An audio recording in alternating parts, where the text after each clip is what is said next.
শীতের সময় বাজারে যেমন রং বেরঙের সবজি পাওয়া যায়, ঠিক তেমনি কিন্তু ভালো ভালো মাছও পাওয়া যায়। তো আজ আমি খয়রা মাছ দিয়ে আলু, বেগুন আর মূলো দিয়ে একদমই একটা মাখো মাখো তরকারি রেসিপি শেয়ার করছি, যেটা খেতে কিন্তু অত্যন্ত সুস্বাদু। তো রেসিপিটা তৈরির জন্য প্রথমেই খয়রা মাছ ধুয়ে বেছে নুন হলুদ মাখিয়ে রেখে দিয়েছি। আর এখানে এরকম একটু লম্বা আর পাতলা করে আলু, বেগুন আর মূলো কেটে নিয়েছি। চাইলে অন্যান্য সবজিও কিন্তু দেওয়া যেতে পারে। এখন রান্নাটা করবার জন্য গ্যাসে একটা কড়াই বসিয়ে দিয়ে দিলাম পরিমাণ মতো সরষের তেল। তেলটা খুব ভালোভাবে গরম হয়ে গেলে নুন হলুদ মাখিয়ে রাখা মাছগুলো দিয়ে গ্যাসের ফ্লেমটা হাইতে রেখে উল্টে পাল্টে মাছগুলোকে বেশ সুন্দর লালচে করে ভেজে তেল ঝরিয়ে তুলে নিচ্ছি।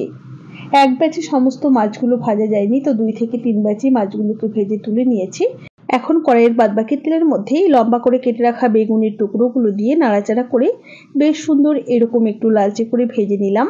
এবারে তেল ঝরিয়ে বেগুনগুলোকে তুলে নিচ্ছি একটা পাত্রের মধ্যে। কড়াইয়ের বাদবাকি তেলের মধ্যে আরও কিছুটা তেল যোগ করে দিলাম। এবারে ফোড়ন হিসেবে দিয়ে দিচ্ছি একটা শুকনো লঙ্কা আর অল্প একটু কালো জিরে। ফোড়নটাকে জাস্ট কয়েক সেকেন্ড সময় নিয়ে একটু ভেজে নেওয়ার পর এর মধ্যে 3 থেকে 4 কোয়া থেতো করে নেওয়া রসুন দিয়ে দিলাম। এতে করে কিন্তু রান্নার স্বাদটা দ্বিগুণ বেড়ে যাবে। রসুনটাকেও জাস্ট কয়েক সেকেন্ড সময় নিয়ে একটু ভেজে নিলাম, এর থেকে বেশি ভাজবার দরকার নেই। এবারে কেটে রাখা আলু আর মূলোটা দিয়ে দিলাম, এর সাথেই কিন্তু রসুনটাও বেশ ভাজা ভাজা হয়ে যাবে। একটু নাড়াচাড়া করে নিয়েছি। এবারে এর মধ্যে অল্প লবণ আর হলুদ গুঁড়ো দিয়ে নাড়াচাড়া করে হালকা করে ভেজে নিচ্ছি। খুব বেশি কড়া করে ভাজবার কিন্তু একেবারেই প্রয়োজন নেই। দেখুন সবজিগুলোর মধ্যে রং ধরে গেছে।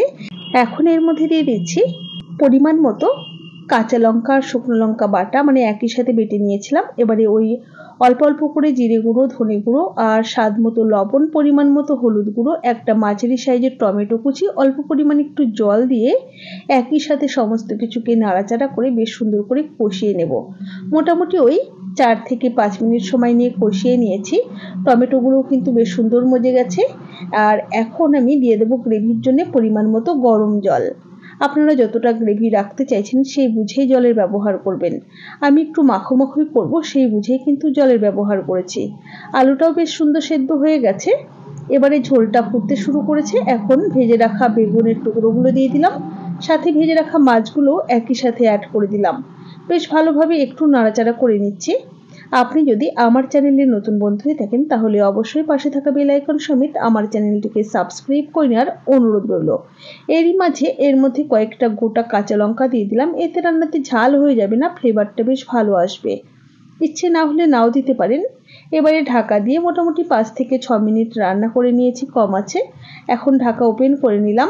তৈরি হয়ে গেল আমাদের দারুণ সুস্বাদু আলু, মূলো আর বেগুন দিয়ে খয়রা মাছের ঝাল। রেসিপি কেমন লাগলো অবশ্যই জানাবেন। ভালো লাগলে লাইক ও শেয়ার করে পাশে থাকার অনুরোধ রইল। আপনারা চাইলে এর মধ্যে 1 মুঠো পরিমাণ ধনেপাতা কুচি অবশ্যই অ্যাড করতে পারেন। আমি আর কোনো কিছুই অ্যাড করছি না। এবারে আমি পরিবেশন করে দিচ্ছি। আর দেখতে যতটা ভালো হয়েছে, খেতে কিন্তু তার চেয়ে অনেক অনেক বেশি ভালো হয়েছিল। তাহলে আজ এই পর্যন্তই। সকলে ভালো থাকবেন, সুস্থ থাকবেন। হাজির হয়ে যাবেন নতুন কোনো রেসিপি নিয়ে। ধন্যবাদ।